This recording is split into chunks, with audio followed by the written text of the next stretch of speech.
అందరికీ నమస్కారం అండి. మీరు వింటున్నారు కథాభరణం మీ దియాతో ఎఫ్ఎం మీ ఎఫ్ఎంలో. ఈ వారం కూడా ఒక చక్కటి కథను ముస్తాబు చేసుకుని మీ ముందుకు తీసుకొచ్చేశాము మా కథాభరణం టీమంతా. మరి ఈ వారం కథాభరణంలోని కథ అందమే అహంకారం. ఒకానొక కాలంలో ఒక రాజ్యంలో మహారాజు మహారాణి ఉండేవారు. ఆ మహారాణి చూడ్డానికి ఎంతో అందంగా ఉండేది. తన అందాన్ని మించిన అందం ప్రపంచంలో ఎక్కడా లేదని ఎప్పుడూ భావిస్తూ ఉండేది. ఆ మహారాణి తన శరీరపు రంగులో ఏవైనా మార్పులు రావచ్చని సూర్యుడున్నంతసేపు గది దాటి బయటికి అస్సలు వచ్చేది కాదు. అందుకని సాయంకాలం సూర్యుడు అస్తమించిన తరువాత తన చెల్లికత్తెలతో కలిసి తన వనంలోని నీలి సరోవరం దగ్గరికి వెళ్లి జలకాలాడేది మహారాణి. అలానే ఒకానొక సాయంకాలం తన వనంలోని నీలి సరోవరం దగ్గరకు వెళ్లి మహారాణి తన చెలికత్తెలతో జలకాలాడుతూ ఇలా ముచ్చట్లాడుతోంది. అనంత, చెప్పు, నేనెలా ఉన్నాను? మహారాణి, మీరు చాలా అందంగా ఉన్నారు. సునంద, నువ్వు చెప్పు, నేను అందంగా ఉన్నానా లేదా? మహారాణి, మిమ్మల్ని మించిన అందం నేను ఇప్పటివరకు ఎక్కడా చూడలేదు. చాలే, నన్ను సంతోషపరచడానికి మీరెన్నైనా చెప్తారు. అది సరే, అటు చూడు, ఆ చెట్లు అందంగా ఉన్నాయా, నేనందంగా ఉన్నానా? అదేం ప్రశ్న మహారాణి, మీరే అందంగా ఉన్నారు. పోనీ ఇటు చూడు, ఈ పూలు చాలా అందంగా ఉన్నాయి కదా? ఆ మహారాణి, అందంగా ఉన్నాయి, కానీ మిమ్మల్ని మించైతే కాదు. అలా మహారాణిని మించిన అందం మరెక్కడా లేదని ఎప్పుడూ పొగుడుతూ ఉండేవారు ఆ చెలికత్తెలు. మరి ఆ మహారాణి అందం ఎల్లకాలం అలాగే ఉంటుందా? అసలేం జరగబోతోంది కథలో తెలుసుకుందాం మరి కాసేపట్లో. వింటూనే ఉండండి కథాభరణం మీ దియాతో ఎఫ్ఎం మీ ఎఫ్ఎంలో. ఓలోలమ్మా, ఏమైందమ్మా ఏడుస్తున్నావు? నీకో కథ చెప్పనా? అనగనగనగా కథాభరణం ఎఫ్ఎం, ఇది మీ ఎఫ్ఎం. కథాభరణం వింటున్నారు మీ దియాతో ఎఫ్ఎం మీ ఎఫ్ఎంలో. ఈ వారం కథాభరణంలోని కథ అందమే అహంకారం. మహారాణి అందగత్తని, తనను మించిన అందం ప్రపంచంలో ఎక్కడా లేదని భావిస్తూ ఉండేది. అలాగే తన చెలికత్తెలు కూడా ఎప్పుడూ తన అందాన్ని పొగుడుతూ ఉండేవారు. ఆ మహారాణి తన అందం ఎక్కడ పాడవుతుందో అని సూర్యుడు ఉన్నంత సమయం బయటికి వచ్చేది కాదు. ఆ మహారాణి సూర్యాస్తమయం అయిన తరువాత తన వనంలోని నీలి సరోవరం దగ్గరికి తన చెలికత్తెలతో వెళ్తుంది. ఆ వెంటనే ఆ మహారాణి మహారాజు దగ్గరికి వెళ్లి ఏం మాట్లాడుతోందో మీరే వినండి. మహారాజా, మహారాజా, తెలుసా మన చెలికత్తలు నాతో ఏం చెప్తున్నారు? ఏం చెప్తున్నారు మహారాణి? వాళ్ళు ఎప్పుడూ అంటూ ఉంటారు, నేను చాలా అందగత్తెనని, నన్ను మించిన అందం ఈ ప్రపంచంలో ఎక్కడా లేదని. నిజమే కదా మహారాణి, నా రాణిని మించిన అందం ఇంకెక్కడుంటుంది? అది సాధ్యమే కాదు. కానీ మహారాజా, నాకెందుకో అనిపిస్తుంది వారు నన్ను సంతోషపెట్టడానికి అలా చెప్తున్నారేమో అని. అందులో అబద్ధమేముంది మహారాణి? వాళ్ళు నిజమేగా చెప్తున్నారు. ఆహా, అవునా? సరే, నిజమైతే పర్వాలేదులేండి. అయ్యో మహారాణి, నిన్ను సంతోషపెట్టడానికి నేనేమో అబద్ధం చెప్పట్లేదు, నిజమే చెప్తున్నాను. నువ్వు చాలా అందంగా ఉంటావు. అలా ఆ మహారాజు తన చెలికత్తెలు కూడా ఎప్పుడూ మహారాణి అందంగా ఉంటుంది అందంగా ఉంటుంది అని చెప్తూనే ఉండేవారు. మరుసటి రోజు మహారాణి తన చెలికత్తెలతో ఏమంటుందో మీరే వినండి. అనంత, మన రాజ్యంలో ప్రజలందరూ దేని గురించి మాట్లాడుకుంటున్నారు? ఆ మహారాణి, మహారాజు చాలా మంచివారని, అందరినీ బాగా చూసుకుంటున్నారని, రాజ్య పరిపాలన చక్కగా చేస్తున్నారని మాట్లాడుకుంటున్నారు.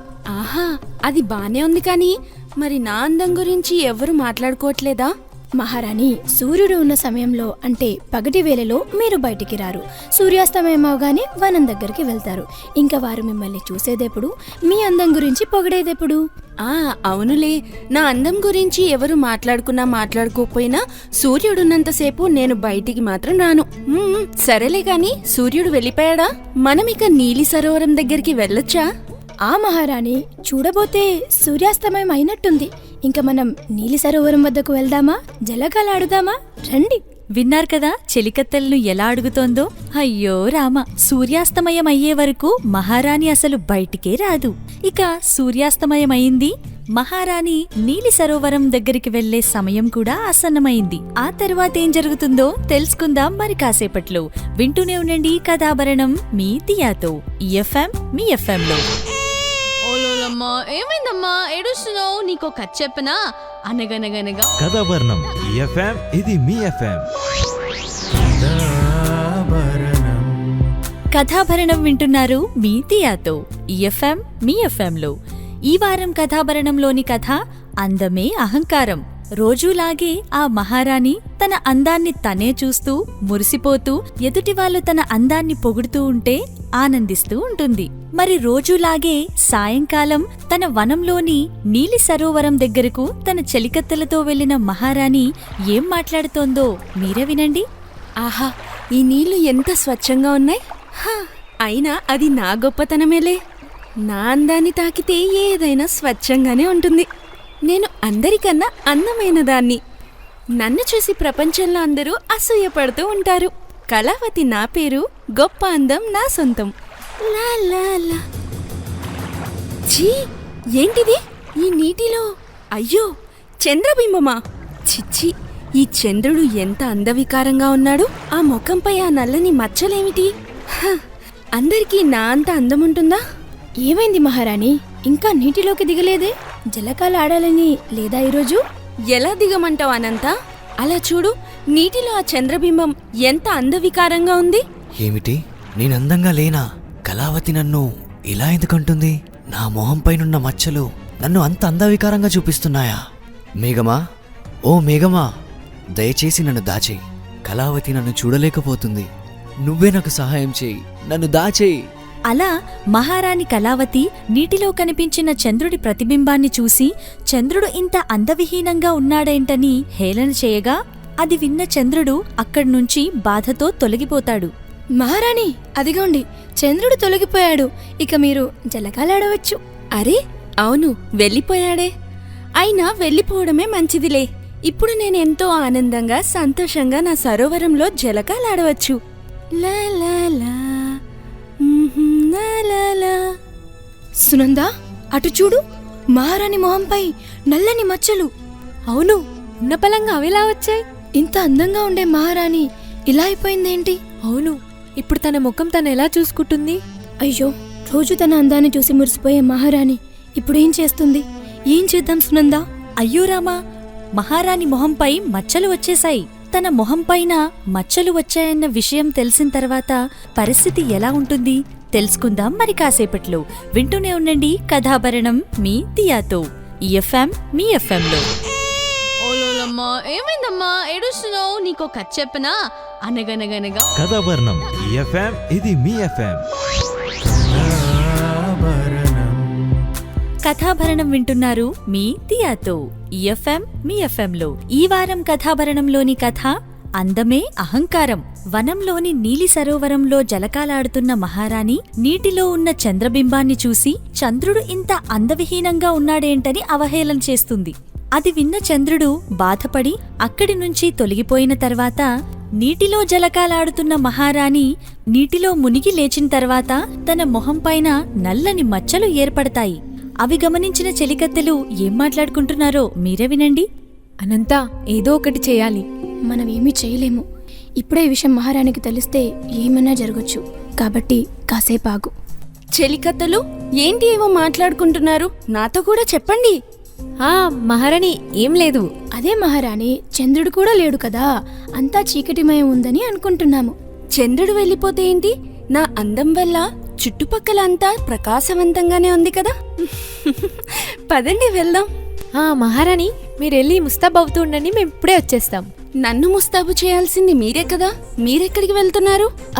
మహారాణి, మేం మీకోసం ఎర్ర గులాబీలు తేవడానికి వెళ్తున్నాము. మీరు ముస్తాబవుతూ ఉండండి, మేము వచ్చేస్తాం. లా లా లా లా. ఏంటిది నా ముఖం మీద? ఈ నల్లని మచ్చలు ఎక్కడి నుంచి వచ్చాయి? ఇది నేనేనా? ఇది నా ముఖమేనా? అయ్యో పాపం, తన మొహంపైన నల్లటి మచ్చలు వచ్చేశాయని ఆ మహారాణి చూసుకుంది. అంతలో చెలికత్తెలు మహామంత్రి దగ్గరికి వెళ్లి మహారాజుగారిని తక్షణమే మహారాణి వద్దకు రమ్మని కోరారు. అది విన్న మహామంత్రి మహారాజు వద్దకు వెళ్లి ఇలా మాట్లాడుతున్నాడు. మహారాజా, మహారాజా, తొందరగా మీరు మహారాణి దగ్గరికి వెళ్ళాలి. ఏమైంది మహామంత్రి? అసలేం జరిగింది? మహారాజా, దయచేసి నన్నేం అడగకండి. ఒకసారి మహారాణి దగ్గరికి వెళ్ళండి. మహారాణి, ఏమైంది మీకు? మహారాజా, మహారాజా.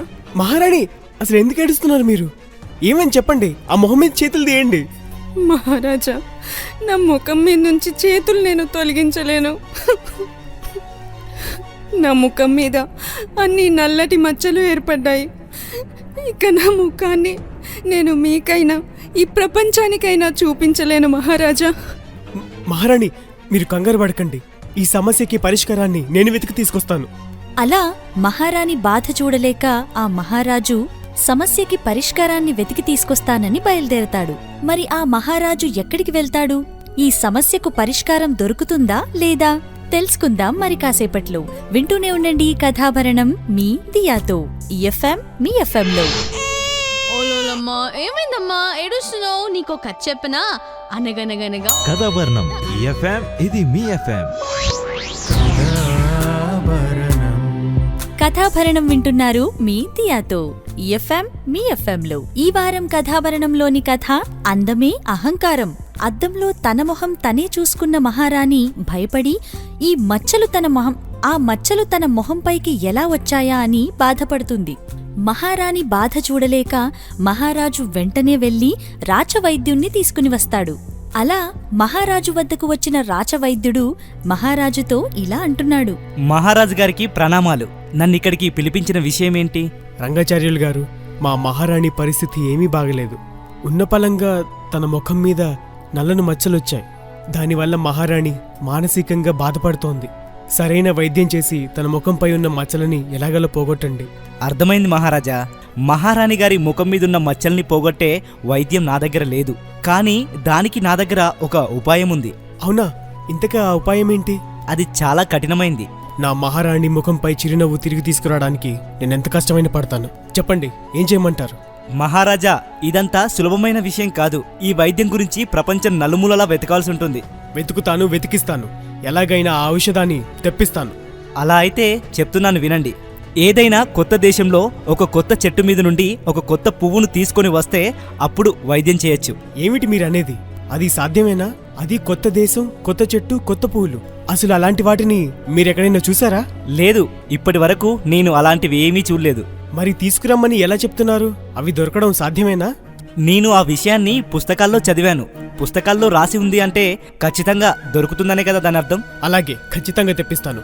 మహామంత్రి, సేనాధిపతి, మీ ఇరువురు భటుని తీసుకువెళ్ళండి. ఒక్కొక్కరు ఒక్కొక్క వైపు వెళ్ళండి. ఎలాగైనా సరే ఆ ఔషధం నాకు కావాలి. అలా కొత్త దేశంలోని కొత్త చెట్టుకు పూసిన కొత్త పువ్వుల గురించి వెతకడానికి ముగ్గురు మూడు వైపులుగా వెళ్తారు. మరి ఆ ఔషధం దొరుకుతుందా లేదా తెలుసుకుందాం మరి కాసేపట్లో. వింటూనే ఉండండి కథాభరణం మీ దియాతో. ఎఫ్ఎం మీ ఎఫ్ఎంలో. ఓలోలమ్మా ఏమైందమ్మా ఏడుస్తున్నావు? నీకో కథ చెప్పనా? అనగనగనగా కథాభరణం ఎఫ్ఎం ఇది మీ ఎఫ్ఎం. కథాభరణం వింటున్నారు మీ దియాతో. ఎఫ్ఎం మీ ఎఫ్ఎంలో. ఈ వారం కథాభరణంలోని కథ అందమే అహంకారం. అలా రాచవైద్యుడి మాటల్లో మహారాణి మొహంపై ఏర్పడిన నల్లటి మచ్చలను తొలగించడానికి ఒక కొత్త దేశంలోని కొత్త చెట్టుకు పూసిన కొత్త పువ్వులు కావాలని తెలుసుకున్నారు. అది తెలుసుకున్న మహారాజు తక్షణమే మహామంత్రిని, సేనాధిపతిని, ఒక భటుణ్ణి మూడు వైపులా పంపిస్తాడు. ఆ తరువాత ఏం జరిగిందంటే, మహారాణి, మీరు చింతించకండి.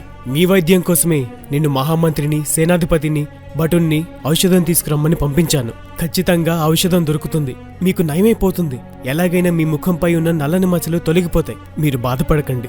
ఏమో మహారాజా, నాకు ఆశలు లేవు. అలా అనొద్దు మహారాణి, వాళ్ళు ఖచ్చితంగా తీసుకొస్తారు. అలా మహారాణి రోజూ బాధపడుతూ ఉంటే మహారాజు ఓదారుస్తూ ఉంటాడు. ఒకరోజు మహారాజు రాజ్యసభలో కూర్చుని ఉండగా ఔషధాన్ని వెతకడానికి వెళ్లిన ఒక భటుడు మహారాజు వద్దకు వచ్చి నిల్చుంటాడు. వచ్చావా? దొరికిందా? ఔషధం ఎక్కడా? లేదు మహారాజా, నేను ప్రతి చోట వెతికాను, కానీ ఆ ఔషధం నాకు దొరకలేదు. ఎక్కడికి వెళ్ళి ఎవరిని అడిగినా కూడా అలాంటి ఒక వస్తువు ఉండదని నన్ను అవహేళన చేస్తున్నారు. కానీ మన రాచవైద్యుడు అలాంటి ఔషధం ఉందని చెప్పాడు కదా. రాజవైద్యుడి మాటల ప్రకారం అలాంటి ఔషధం ఖచ్చితంగా ఉండే ఉంటుంది, కానీ నాకు మాత్రం ఎక్కడ దొరకలేదు మహారాజా. కానీ మహారాజా, తిరిగి వచ్చేటప్పుడు నేను ఒక రాయిని చూశాను. ఆ రాయి మాట్లాడుతుంది, జ్ఞానం కూడా ఇస్తుంది. ఏంటి? రాయి మాట్లాడ్డమా? జ్ఞానం ఇవ్వడమా? ఏం మాట్లాడుతున్నావు నువ్వు?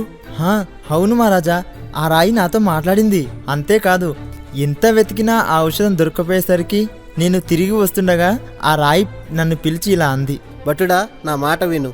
నేను చెప్పేది వెళ్ళి నీ మహారాజుకు చెప్పు. రాణి మొహంపై ఉన్న నల్లని మచ్చల గురించి నాకు తెలుసు. ఆ మచ్చలను తగ్గించే ఉపాయం నా దగ్గర ఉంది. అదేంటంటే మహారాణికి తనకు మించిన అందం ఉందని తనకు తెలియాలి. అది ఆమె ఒప్పుకోవాలి. అది జరిగిన వెంటనే తన మొహంపై ఉన్న మచ్చలు సగం వరకు తొలగిపోతాయి. ఇదే విషయం ఆ రాయి నాతో చెప్పింది మహారాజా. ఏమిటి? మహారాణిని మించిన అందమా? అది ఈ ప్రపంచంలోనే లేదే. అలాంటప్పుడు మహారాణి ఎవరిని చూసి ఆ విషయం గ్రహిస్తుంది? మీకు పని అప్పగించాను చూడు, నాది తప్పు. అయ్యో, అలా ఆ భటుడు ఎన్నిసార్లు చెప్తున్నా మహారాజు ఆ సంగతిని గ్రహించట్లేదు. మరి ఆ తరువాత ఏం జరిగింది? ఔషధాన్ని తీసుకురావడానికి వెళ్లిన మహామంత్రి, సేనాధిపతి వాళ్ళైనా ఆ ఔషధాన్ని తీసుకువస్తారా లేదా తెలుసుకుందాం మరి కాసేపట్లో. వింటూనే ఉండండి కథాభరణం మీ దియాతో. ఎఫ్ఎం మీ ఎఫ్ఎంలో. ఓలోలమ్మా, ఏమైందమ్మా ఏడుస్తున్నావు? నీకో కథ చెప్పనా? అనగనగనగా కథాభరణం ఎఫ్ఎం, ఇది మీ ఎఫ్ఎం. కథాభరణం వింటున్నారు మీ దియాతో. ఎఫ్ఎం మీ ఎఫ్ఎంలో. ఈ వారం కథాభరణంలోని కథ అందమే అహంకారం. ఔషధాన్ని వెతకడానికి వెళ్లిన వాళ్లలో ముందుగా భటుడు వచ్చాడు. కాని తనకు జ్ఞానమిచ్చే రాయి కనిపించిందని చెప్పాడు. ఆ రాయి మహారాణి మొహంపై ఉన్న నల్లటి మచ్చలను తొలగించే ఉపాయం చెప్పిందని కూడా చెప్పాడు. కాని మహారాజు మాత్రం ఆ ఉపాయాన్ని ఎంతకీ నమ్మలేదు. అంతలో సేనాధిపతి కూడా వచ్చాడు. మరి ఏం జరిగిందో మీరే వినండి. సేనాధిపతి, వచ్చావా? నీకైనా ఔషధం దొరికిందా? మహారాజా, క్షమించండి, నాకు ఔషధం దొరకలేదు. సేనాధిపతి, నిన్ను పలుమార్లు హెచ్చరించాను ఔషధం లేకుండా తిరిగి రావద్దని. మహారాజా, నేను వెళ్ళిన ప్రతి చోట కొత్త దేశం, కొత్త చెట్టు, కొత్త పువ్వు ఎక్కడ దొరుకుతుందని నన్ను అవహేళన చేశారు. అయినా అలాంటివి ఎక్కడా దొరకవని వారెంత చెప్పినా నేను వినలేదు. నేను మాత్రం నా సాయశక్తిలా ప్రయత్నించాను. నీ పైన భరోసాతో ఈ పని నీకు అప్పగించాను, కానీ నువ్వు చేయలేకపోయావు. ఇంకేం మాట్లాడుకో. మహారాజా, నేను ఆ ఔషధాన్ని తీసుకురాలేకపోవచ్చు, కానీ వచ్చే దారిలో నేను ఒక జ్ఞానమున్న చెట్టును కలిశాను. ఏంటి? జ్ఞానం ఉన్న చెట్టా? అసలు ఏం మాట్లాడుతున్నారు? భటుడేమో జ్ఞానాన్నిచ్చే రాయిని కలిసా అంటున్నాడు, నువ్వేమో జ్ఞానాన్నిచ్చే చెట్టును కలిసా అంటున్నావు. ఏం మాట్లాడుతున్నారు? అలా సేనాధిపతి తనకు జ్ఞానమిచ్చే చెట్టు కనిపించిందని చెప్తాడు. మరి ఆ జ్ఞానమిచ్చే చెట్టు కూడా ఏదో ఒక ఉపాయం చెప్పుంటుంది కదా, తెలుసుకుందాం మరి కాసేపట్లో. వింటూనే ఉండండి కథాభరణం మీ దియాతో. ఎఫ్ఎం మీ ఎఫ్ఎంలో. ఓలోలమ్మా, ఏమైందమ్మా ఏడుస్తున్నావు? నీకో కథ చెప్పనా? అనగనగనగా కథాభరణం ఎఫ్ఎం, ఇది మీ ఎఫ్ఎం. కథాభరణం వింటున్నారు మీ దియాతో. ఎఫ్ఎం మీ ఎఫ్ఎంలో. ఈ వారం కథాభరణంలోని కథ అందమే అహంకారం. ఔషధం కోసం వెళ్లిన మహామంత్రి, సేనాధిపతి మరియు భటుడు ఇద్దరూ వచ్చారు. భటుడేమో జ్ఞానమిచ్చే రాయిని కలిశానని చెప్తే, సేనాధిపతేమో జ్ఞానమిచ్చే చెట్టుని కలిశానని చెప్తాడు. మరి ఆ జ్ఞానమిచ్చే చెట్టు ఏమందో సేనాధిపతి మాటల్లో మీరే వినండి. నేను ఔషధం కోసం వెతుకుతుండగా జ్ఞానమిచ్చే చెట్టు నాకు కనిపించింది. అది నాతో ఏమందంటే, మన మహారాణి గారు ఏదైనా దృశ్యం చూడటం వల్ల ఆమె ముఖంపై ఉన్న నల్లటి మచ్చలు పూర్తిగా తొలగిపోతాయి. ఛ, మీ వల్ల ఏది అవదు. అదిగో మాటల్లోనే మహామంత్రి వచ్చాడు. మహామంత్రి, మీరైనా ఔషధం తెచ్చారా లేదా? మహారాజు గారు, నన్ను క్షమించండి, మీరు చెప్పిన ఔషధం నేను తీసుకురాలేకపోయాను. ఏమంటున్నారు మహామంత్రి? మీరు కూడా తీసుకురాలేదా? అవును మహారాజా, మీరు చెప్పినట్లుగానే కొత్త దేశంలో కొత్త చెట్టు మీద ఉన్న కొత్త పువ్వు తీసుకురావాలంటే కొత్త పాత్ర కూడా తీసుకువెళ్ళాలి. కానీ నేను ఆ విషయాన్ని మర్చిపోయాను మహారాజా, అందుకే తిరిగి వచ్చేసాను. ఇప్పుడు నేను మహారాణికి ఏమని సమాధానం చెప్పను? సరే, నేను మహారాణి వద్దకు వెళ్ళొస్తాను. ఈలోగా మీరు రాచవైద్యం తీసుకురండి. మహారాజా, ఔషధం దొరికిందా మహారాజా? లేదు మహారాణి, ఏ ఔషధం దొరకలేదు. ఔషధం కోసం వెళ్ళిన వాళ్ళందరూ తిరిగి వచ్చేశారు. నాకు తెలుసు మహారాజా, జీవితాంతం నేను ఇలాగే ఉండాల్సి వస్తుంది. నాకే ఔషధం దొరకదు. మహారాజు గారికి ప్రణామాలు. మీరు చెప్పినట్టుగానే రాజవైద్యుని తీసుకుని వచ్చాను మహాప్రభు. రాచవైద్యులు గారు వచ్చారా? రండి. ప్రణామాలు మహారాజా, చెప్పండి. రాచవైద్యులు గారు, ఔషధం కోసం వెళ్ళిన వాళ్ళందరూ ఒట్టి చేతులతో వచ్చారు. ఇప్పుడు ఏం చేయాలో నాకు అర్థం కావట్లేదు. అదేంటి, ఔషధం దొరకలేదా? మొత్తానికి ఔషధం దొరకలేదని మహారాజు రాచవైద్యులతో చెప్తారు. మరి మహారాణి మొహంపై ఉన్న నల్లటి మచ్చలు ఎలా తొలగిపోతాయి? రాచవైద్యులు ఏమంటారు తెలుసుకుందాం మరి కాసేపట్లో. వింటూనే ఉండండి కథాభరణం మీ దియాతో. ఎఫ్ఎం మీ ఎఫ్ఎంలో. ఓలోలమ్మా, ఏమైందమ్మా ఏడుస్తున్నావు? నీకో కథ చెప్పనా? అనగనగనగా కథాభరణం ఎఫ్ఎం, ఇది మీ ఎఫ్ఎం. కథాభరణం వింటున్నారు మీ దియాతో. ఎఫ్ఎం మీ ఎఫ్ఎంలో. ఈ వారం కథాభరణంలోని కథ అందమే అహంకారం. ఔషధం కోసం వెళ్లిన ముగ్గురు ఉట్టి చేతులతో తిరిగి వచ్చారు. ఔషధం దొరకలేదు. మరిప్పుడు రాచవైద్యులు మహారాజుతో ఏం మాట్లాడతారో మీరే వినండి. చెప్పండి రాజవైద్యులు గారు, ఈ సమస్యకి పరిష్కారం ఏంటి? నా జ్ఞానం ప్రకారం కొత్త దేశంలో కొత్త చెట్టు పైన కొత్త పువ్వు దొరకాలే. ఒకవేళ ఆ పువ్వు దొరకకపోయినా దానికి సంబంధించిన ఏదైనా ఉపాయం దొరకాలి. ఇదేది జరగకుండా ఎలా? ఇంతకీ ఔషధం కోసం వెళ్లి వచ్చిన సేనాధిపతి, మహామంత్రి, భటుడు ఏమని చెప్పారు? జ్ఞానమిచ్చే చెట్టుని, జ్ఞానమిచ్చే రాయిని కలిశానని చెప్పారు. జ్ఞానమిచ్చే చెట్టు, జ్ఞానమిచ్చే రాయియా? వీటి గురించి కూడా నేను పుస్తకాల్లో చదివాను. మహారాజు గారు, అసలు ఏం జరిగిందో క్లుప్తంగా వివరిస్తారా? ఔషధం కోసం వెళ్లిన భటుడు జ్ఞానమిచ్చే రాయిని కలిశాడు. ఆ జ్ఞానమిచ్చే రాయి భటుడితో మహారాణిని మించిన అందం ప్రపంచంలో ఉందని, ఈ విషయం తను గ్రహించాలని, అలా జరిగినచో మహారాణి ముఖంపై ఉన్న మచ్చలు సగం వరకు తొలగిపోతాయని చెప్పాడు. మరి ఇంతకీ ఆ జ్ఞానమిచ్చే చెట్టు ఏమని చెప్పింది? మహారాణి ఏదైనా దృశ్యం చూసినచో తనకు ఆనంద భాష్పాలు రావాలని, అలా జరిగితే మహారాణి ముఖంపై ఉన్న మచ్చలన్నీ పూర్తిగా తొలగిపోతాయని ఆ జ్ఞానమిచ్చే చెట్టు చెప్పింది. ఇది విన్న తర్వాత నేనొక విషయం గురించి తెలుసుకోవాలి. ఇంతకీ రాచవైద్యులు గారు ఏ విషయం తెలుసుకోవాలనుకుంటున్నారు? తెలుసుకుందాం మరి కాసేపట్లో. వింటూనే ఉండండి కథాభరణం మీ దియాతో. ఈ ఎఫ్ఎం మీ ఎఫ్ఎంలో. ఓలోలమ్మా ఏమైందమ్మా ఏడుస్తున్నావు? నీకో కథ చెప్పనా? అనగనగనగా కథాభరణం ఈ ఎఫ్ఎం, ఇది మీ ఎఫ్ఎం. కథాభరణం వింటున్నారు మీ దియాతో. ఈ ఎఫ్ఎం మీ ఎఫ్ఎంలో. ఈ వారం కథాభరణంలోని కథ అందమే అహంకారం. ఔషధం కోసం వెళ్లిన వారందరూ జ్ఞానమిచ్చే చెట్టుని, జ్ఞానమిచ్చే రాయిని కలుసుకున్నారన్న విషయాన్ని రాచవైద్యులు తెలుసుకున్నారు. మరి ఆ తరువాత ఏం జరిగిందో మీరే వినండి. మహారాజా, మీరు చెప్పిన విషయం విన్న తర్వాత నేను ఒకసారి మహారాణి గారితో మాట్లాడాలనుకుంటున్నాను. దయచేసి ఒక్కసారి పిలిపించండి. ఎవరక్కడ? తక్షణమే మహారాణి గారిని నేను రమ్మన్నానని పిలుచుకురండి. మహారాజు గారు పిలిపించారంట? అవును మహారాణి గారు, రాజవైద్యులు మీతో మాట్లాడాలని చెప్పారు, అందుకే పిలిపించాను. మహారాణి గారు ప్రణామాలు. మీరు చింతించకండి. మీ మచ్చలు పోయే ఉపాయాన్ని త్వరలోనే ఖచ్చితంగా కనుక్కుంటాం. లేదు వైద్యులు గారు, నాకింకా ఆశ లేదు. జీవితాంతం నేను ఇలాగే ఉండాలి. మహారాణి గారు, ఇంత ఖచ్చితంగా మీరు ఈ మాట అనడానికి అసలు కారణమేంటి? ఏం జరిగింది? వైద్యులు గారు, సూర్యాస్తమయం అవ్వగానే నా చెలికత్తలతో కలిసి నీలి సరోవరం దగ్గరికి వెళ్లేదాన్ని. ప్రతిరోజులాగే ఆ రోజు కూడా వెళ్ళాను. ఆ రోజు నీటిలో నాకు చంద్రబింబం కనిపించింది. ఆ చంద్రుణ్ణి చూసిన నేను అతన్ని అవహేళన చేశాను. అతని ముఖం మీదున్న మచ్చల కారణంగానే అందవికారంగా ఉన్నాడని అన్నాను. ఆ వెంటనే చంద్రుడు మబ్బుల చాటుకి వెళ్లిపోయాడు. ఆ తర్వాత నీటిలో నేనొక మునక వేసిన వెంటనే నాకు ముఖం పైన అన్ని నల్లటి మచ్చలు వచ్చాయి. ఏంటి మహారాణి, చంద్రుణ్ణి అవహేళన చేశారా? అవును వైద్యులు వారు, నేను చాలా పెద్ద తప్పు చేశాను. మహారాజు గారు, ఇక మహారాణి గారిని పంపించేసేయండి. మరి వైద్యులు గారు, ఇంతకీ దీనికి పరిష్కారం ఏమైనా ఉందా? మహారాజు గారు, దీనికి ఒక ఉపాయం ఉంది. హమ్మయ్యా, ఎట్టకేలకి ఒక ఉపాయం దొరికినట్టుంది. ఇంతకీ ఆ ఉపాయం ఏంటి? తెలుసుకుందాం మరి కాసేపట్లో. వింటూనే ఉండండి కథాభరణం మీ దియాతో. ఈ ఎఫ్ఎం మీ ఎఫ్ఎంలో. ఓలోలమ్మా ఏమైందమ్మా ఏడుస్తున్నావు? నీకో కథ చెప్పనా? అనగనగనగా కథాభరణం ఈ ఎఫ్ఎం, ఇది మీ ఎఫ్ఎం. కథాభరణం వింటున్నారు మీ దియాతో. ఈ ఎఫ్ఎం మీ ఎఫ్ఎంలో. ఈ వారం కథాభరణంలోని కథ అందమే అహంకారం. నీలి సరోవరంలో చంద్రుణ్ణి చూసి అవహేళన చేసినందుకే తన మొహంపై నల్లటి మచ్చలు వచ్చాయన్న విషయం మహారాణి రాచవైద్యులు గారికి తెలిపింది. మరి అది విన్న రాచవైద్యులు ఆయన దగ్గర ఒక ఉపాయం ఉందని చెప్తారు. మరి ఆ ఉపాయమేంటో మీరే వినండి.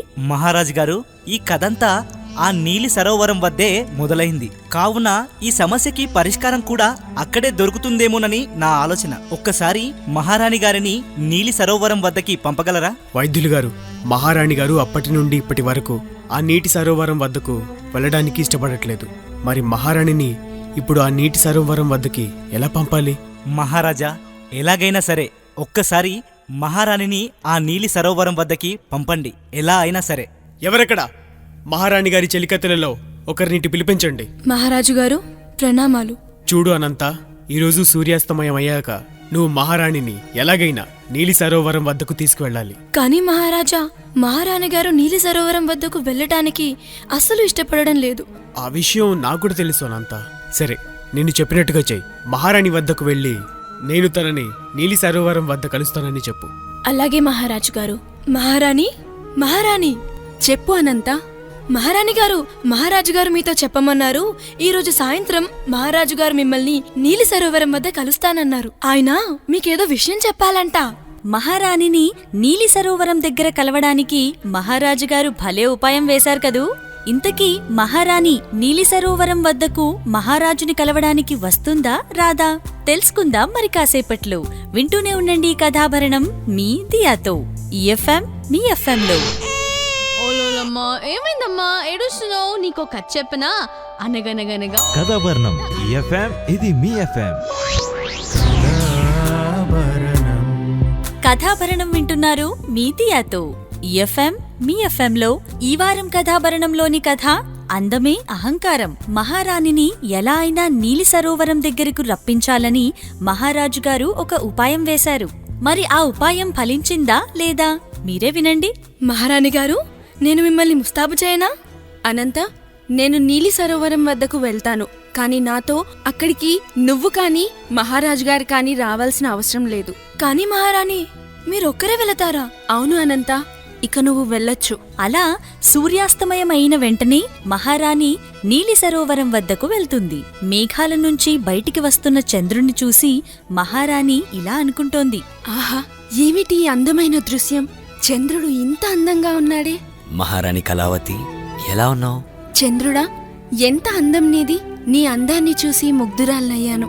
నా కంటిలోంచి ఆనంద బాష్పాలొస్తున్నాయి. ఆ అందం ఇప్పుడు నా దగ్గర లేదు కదా. ఎవరు చెప్పారు కళావతి మీరు అందంగా లేరని? ఒక్కసారి ఆ నీలి సరోవరంలో మిమ్మల్ని మీరు చూసుకోండి, ఎంత అందంగా ఉంటారో. లేదు చంద్రుడా, ఇక నేను ఈ మొక్కాన్ని చూసుకోలేను. నా మాట వినండి కళావతి, ఒక్కసారి ఆ నీటిలో మిమ్మల్ని మీరు చూసుకోండి. ఇది నేనేనా? నా ముఖం మీద మచ్చలేమైపోయాయి?